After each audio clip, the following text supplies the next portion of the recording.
और शिशुपाल का तेज बल हुआ। बोले गोविंद भगवान की।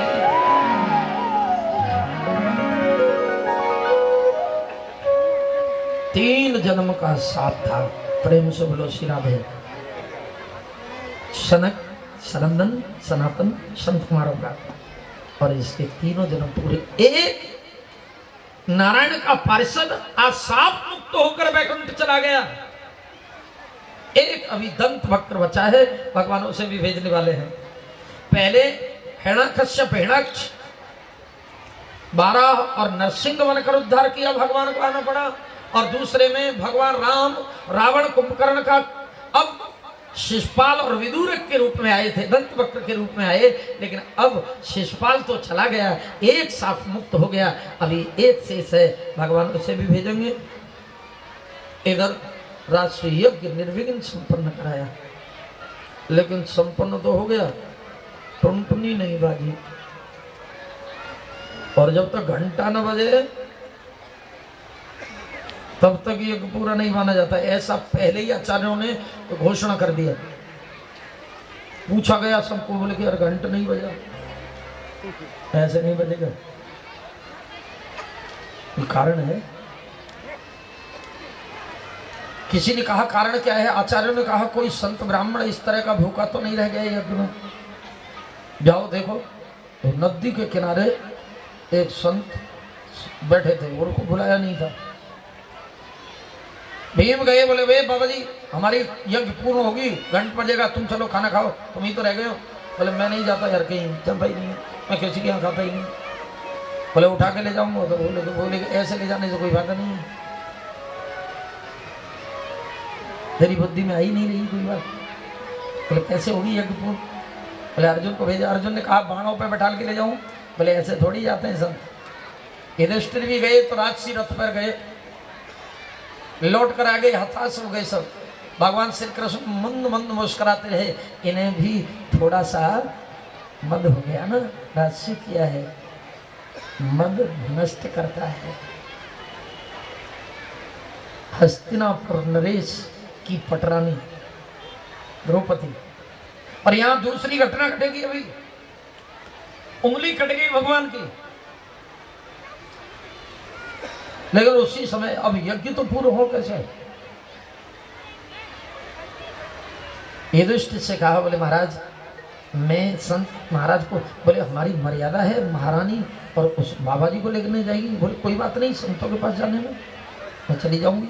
कृष्ण ने कहा, बोले ठीक कहती है द्रौपदी, जाना चाहिए उसको। बोले ए सारथी रथ ले जाओ। बोले नहीं, द्रौपदी ने कहा रथ नहीं। नग्न चरण द्रौपदी उस नदी तक पहुंची, संत से हाथ जोड़कर कहा, बाबा मेरी यज्ञ पूर्ण होगी, आप पधारिए।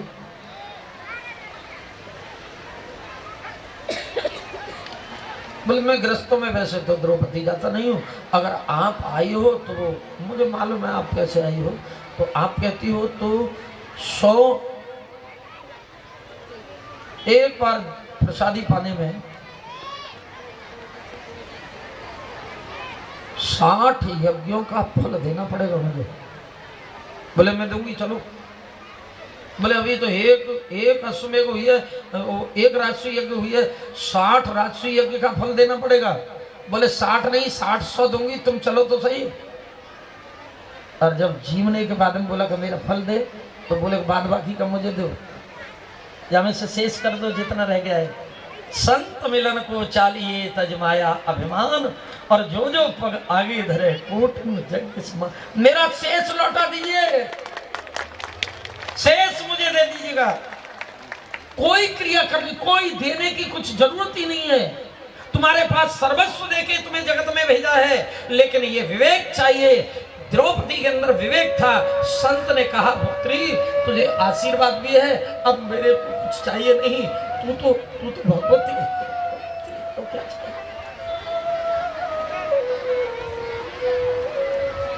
आगे चलकर शिशुपाल के मरने के बाद इसका एक मित्र था जिसका नाम है शाल्व।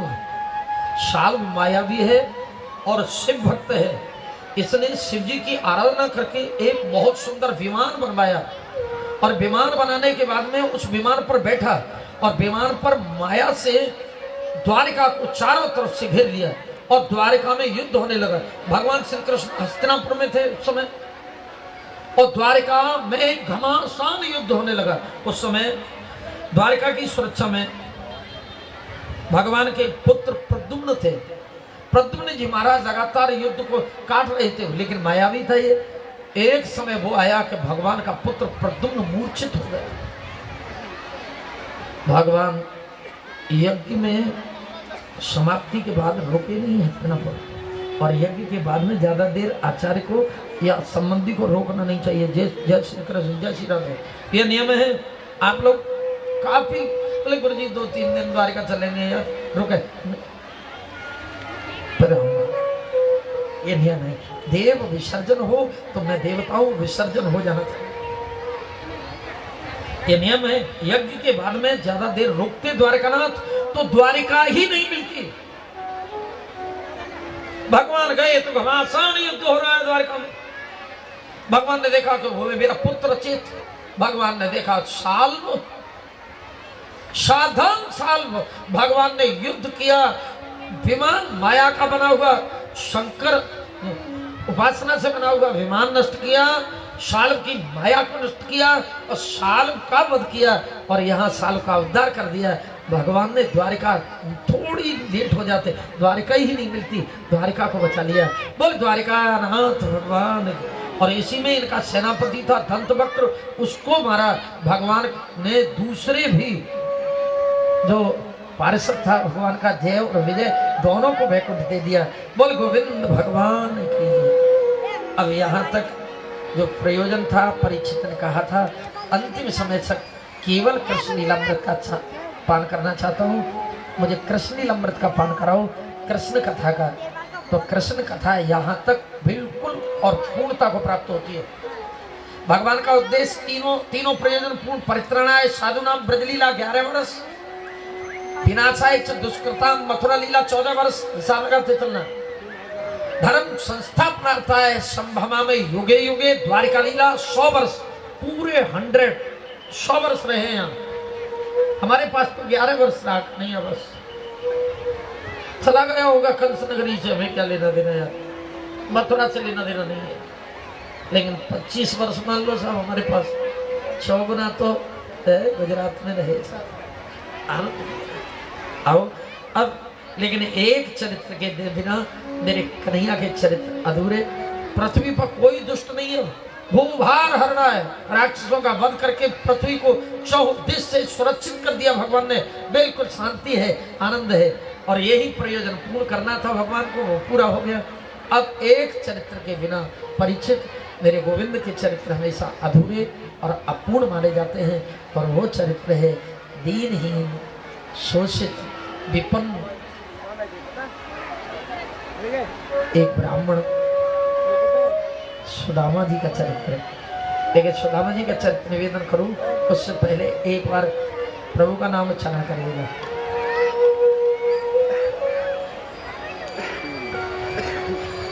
गोविंद गोविंद गाइए, राधे गोपाल कृष्ण गाइए, गोविंद गोविंद गाइए, राधे गोपाल कृष्ण गाइए, गोविंद गोविंद गाइए, राधे गोपाल कृष्ण गाइए, गोविंद गोविंद गाइए।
बताइए ने ताली बजाए प्रेम से नाराज हो गए राधे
कौन है?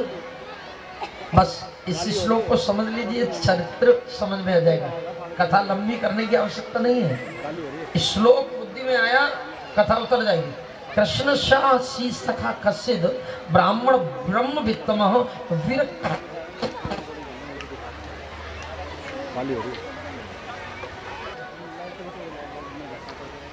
छुअत टूट रघुपति अनुदोष।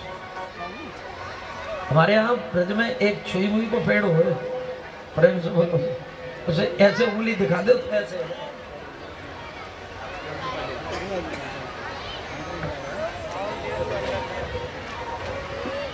सिरा दे। कृष्ण का एक सखा था, ब्राह्मण जो ब्रह्म को जाने, ब्रह्म जान रही थी ब्राह्मण, समझ लीजिए बिल्कुल सरल कर रहा हूं। ब्रह्म को जानने वाला एक ब्राह्मण कृष्ण का सखा था, या समझ लो दूसरी तरह से, जिसके अंदर नीचे लिखी हुई 4 बातें हैं, ऐसा सखा ही था, और या ऐसा ही सखा हो सकता है। विरक्त, इंद्रियर्थेश, प्रशांत आत्मा, जितेंद्रिय, 4 कोटि जिसमें है, 4 डिग्री जिसके पास है, 4 काम जिसने कर लिए हैं, वो कृष्ण का सखा है। या 4 काम जो कर सकता है वो कृष्ण को अपना मित्र बना सकता है। अब ये चारों को समझना पड़ेगा पहले। बिल्कुल शांति दोगे तो ये कथा समझ में आएगी, नहीं तो फिर आरती का तो समय हो गया। मेरी माताएं बहुत कोलाहल कर रही हैं आज, मेरी आवाज जा रही है अब तक। मुझे पीछे बैठी वो अम्मा दिखाई दे रही है जो बात कर रही है, बहुत अच्छी लग रही है मुझे ऐसा लग रहा है कि आज मैं तेरे लिए मिठाई लेके आऊँ। राधे भोग शांति का दान है तुम्हें, हमारी कसम है माताओं, चुप हो जाइए बिल्कुल। और ये माता बीच में खड़ी है, पानी दे रही है, ये पानी नहीं दे रही है। वो पीछे वालियों को बिल्कुल बैठ जाइएगा, बैठ जाइएगा। एक बार प्रभु का नाम पूर्ण शांति का नाम दें। श्री राधे ब्रह्मवित्तनम विरक्त इंद्रियर्थेश प्रशांत आत्मा जितेंद्रिय। 4 उपाधियां जिसके साथ लगी हैं कृष्ण का, कृष्ण साथ सखा। यहाँ कहीं इसका नाम खुला है इस श्लोक में, भागवत जी में जो कृष्ण का सखा है उसका नाम नहीं दिया। यहाँ परिचय दे रहे हैं, ध्यान देना। ये हमारी मान्यता है कि उसका नाम हम लोगों ने दिया है। क्यों दिया है? कि ये कथा सरल हो जाए। जितनी भी कथाएं सरल हुई हैं वो दृष्टांत है, और जो कठिन है और समझने में परेशानी होती है वो सिद्धांत है। कथा 2 तरह की होती है, एक सैद्धांतिक कथा होती है, सूत्रात्मक कथा होती है, और दूसरी कथा होती है दृष्टांतिक कथा, जिसे किसी का नाम देकर उसे सरल कर दिया जाता है। तो ये जो कथा को सरल अब किया जाएगा, भागवत में वो कथा सूत्रात्मक है। कृष्ण साक्षी सखा कश्चित ब्राह्मण ब्रह्मवित्तम विरक्त इंद्रियर्थेश प्रशांतात्मा जितेंद्रिय। कैसा? विरक्त है। देखो इस कथा को समझ में नहीं आई, ध्यान से नहीं सुनोगे तो समझ में उतरेगी नहीं। वो फिर तो सुदामा मित्र है, ब्राह्मण है, पोटली लीले को वहाँ उसने चने खा लिए और ये हो गया वो हो गया, यही चीज बुद्धि में रहेगी। वास्तविकता का ज्ञान बुद्धि तक पहुंचेगा भी नहीं। ध्यान से सुनो। विरक्त कैसा सखा होना चाहिए? विरक्त। या कैसा सखा था? विरक्त। लेकिन हमने सुना है सुदामा की सुदामा की पत्नी थी जिसका नाम सुशीला था। आपने सुना है? और मैंने यहां तक सुना है कि 4 बेटे थे। प्रेम से सुन, बोलो शीला दे। एक व्यक्ति नियम निभाए तो चल जाए, लेकिन परिवार सहित कोई नियम निभा सकता है? किसका नियम? 15 दिन तक एक अनाज दाना का न खाया। अयाचक व्रत लिया है सुदामा ने। हर कष्ट सहन कर सकता है दुनिया में मनुष्य, लेकिन क्षुधा से निवृत्ति कोई नहीं कर सका आज तक।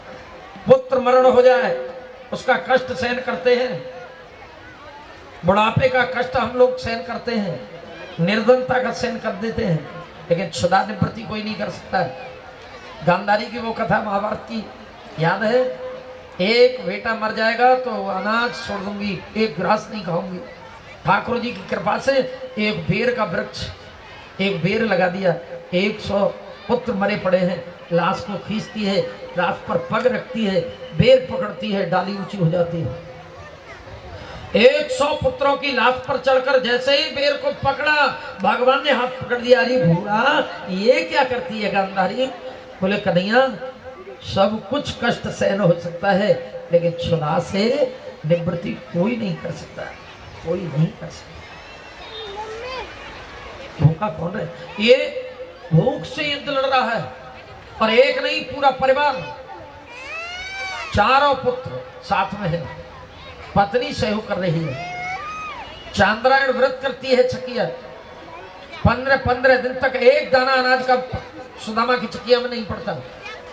चूल्हा कैसा है, उसके ऊपर तवा कैसा है, अग्नि जलती है चूल्हे में कभी तो तवे के ऊपर होकर निकल जाती है।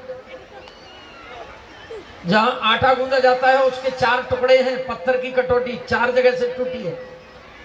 सुदामा के कुटिया कैसी है, ऊपर फूस नहीं है, ऊपर कहीं पर छाया नहीं है, आकाश से सूर्य का सारा प्रकाश अंदर आता है। बारिश का जल ऊपर से तो आता ही है, पड़ोसी का और आके भर जाता है, खड्डा करके बनाया है। काट्यम पाटिल लंगोटी सिरसच पगिया कंधे यज्ञोपवीत ब्राह्मण भारत माता का तिलक, ये श्रृंगार है सुदामा का। नेत्र प्रति साधना करता है भगवान की, साधना की अमीरी उसके साथ है, धन की तो वो निर्धनता है सब, लेकिन दरिद्री नहीं है। कुछ लोग उसे दरिद्री बताते हैं, दरिद्री नहीं है, मैं पहले ही बता चुका हूं।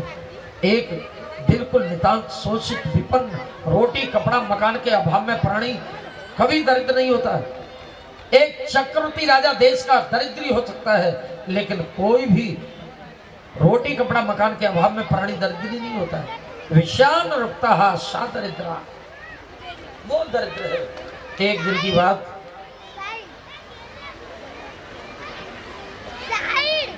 चारों पुत्रों के सहित देव योग एक बार भूत बीते पूरे 2 दिन हो गए, बिना मिले आहार।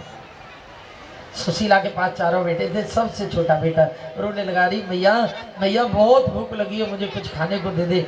माता से जब अधिक भूख लगती तो वो बच्चे क्या करते, भागकर चले जाते, मैया के पास जाते, गिर जाते, मैया हमें कुछ खाने दे दे। एकांत में ले जाती मैया, अंधेरे में ले जाकर कभी मिट्टी घोल कर पिला देती, तो कभी क्या करती, बोले बेटा सुन, गरीबी है ना, गरीबी में ये दशा है, तुझे मालूम है, कहानी सुनाती है, इतिहास सुनाती है, ये भूख को भूल जाए। सुशीला अपने बच्चों को, सुदामा जो हवन करते हैं, कड़ाके की सर्दी पड़ती है, शरीर ढकने के लिए वस्त्र नहीं है, ओढ़ने को कहां से आएगा, तो उसकी जो भस्मी है उसको बच्चों को उड़ा देती है, स्वयं सारी रात टिटरती रहती है। घर की ये स्थिति है साहब। लेकिन सुदामा का संकल्प है, जिस दिन हाथ नीचे हो गया उसी दिन मेरी मृत्यु। व्रत लिया है, संकल्प लिया है अयाचक होने का। करतल कर करो, मुझे लायक बनाएगा तो किसी के हाथ पे हाथ कर दूंगा, करतल कर न करो, मैं किसी के हाथ के नीचे हाथ नहीं। और हो सकता है जीवन जीने में जाने किस मोड़ पर जिंदगी आ जाए और मुझे हाथ किसी के नीचे करने को विवश होना पड़े, तो जा दिन करतल कर करो ता दिन मरण करो, उस दिन मेरी मृत्यु। अयाचक व्रत लिया है सुदामा ने, किसी के दरवाजे पर मांगने नहीं जाता है। सुशीला ने एक दिन अपने पति से कब कहा, अपने बेटे से बता रही है, बोले बेटा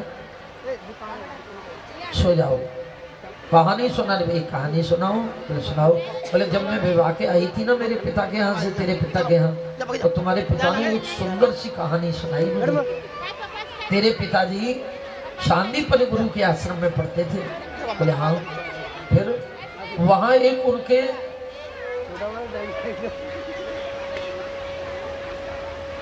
बचपन की पाठशाला की सखा हैं,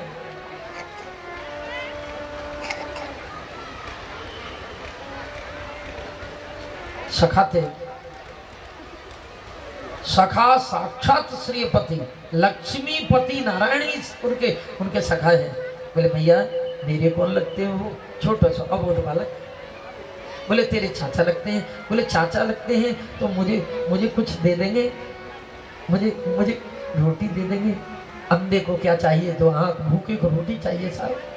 भूख लगी थी उसको, भैया बहुत भूख लगी है, रोने लगा, बचल गया बहुत बालक। बोले वो रोटी नहीं देंगे, वो सब कुछ दे देते हैं, सब कुछ।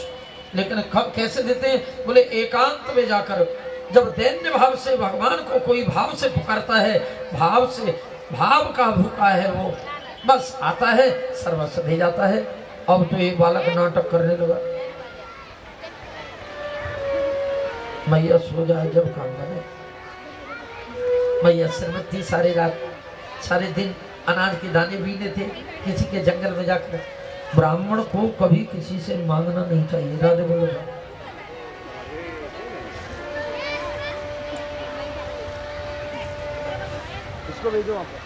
नरोत्तम दास एक कवि भये, जो उन्होंने सुदामा चरित्र में उन्होंने लिख दिया, बामन को धन केवल भिक्षा।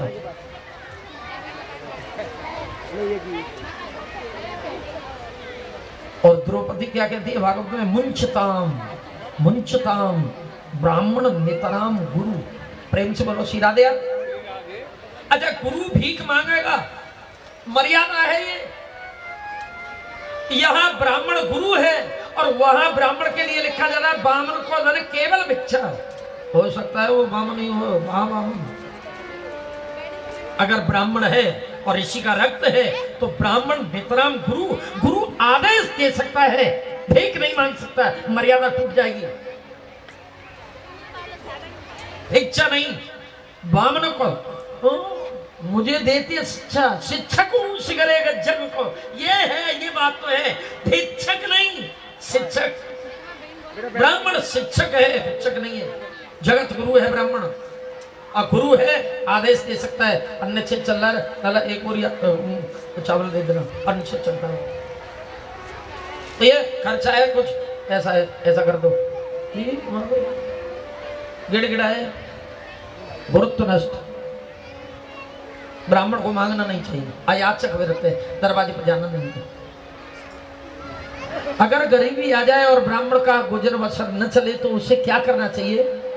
ब्रह्म वैवर्तक पुराण का लेख है, ध्यान दीजिएगा थोड़ा। ब्रह्म वैवर्तक पुराण में लिखा है, उस ब्राह्मण को कपोथी वृत्ति के द्वारा अपनी जीविका चलानी। श्लोक वृत्ति, कपोती वृत्ति। कपोती वृत्ति का है, कबूतर जैसे दानों को बीनता है और अपना पेट भरता है। श्लोक वृत्ति जैसे कोई अनाज के दाने खेत में रह गए, किसान से पूछ लिया, भैया तुमने सब दाने उठा लिए, अब हम उन्हें बीन लें, उन्हें धोए, साफ करे, सुखाए, आटा बनाए, फिर अपनी जीवन चलाए। ये ब्राह्मण की वृत्ति है, ये वृत्ति से जीवन जिए। श्लोक वृत्ति, कपोती वृत्ति के द्वारा ब्राह्मण को मांगने का अधिकार नहीं।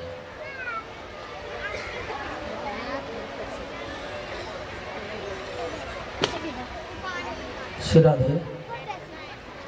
दूसरे तीसरे दिन की कथा में शिकायत आई, बोले गुरुजी हमारी तो बड़ी उल्टी सीधी कथा कह रहे हैं, आज तो ठीक लग रहा है। राधे बोलो।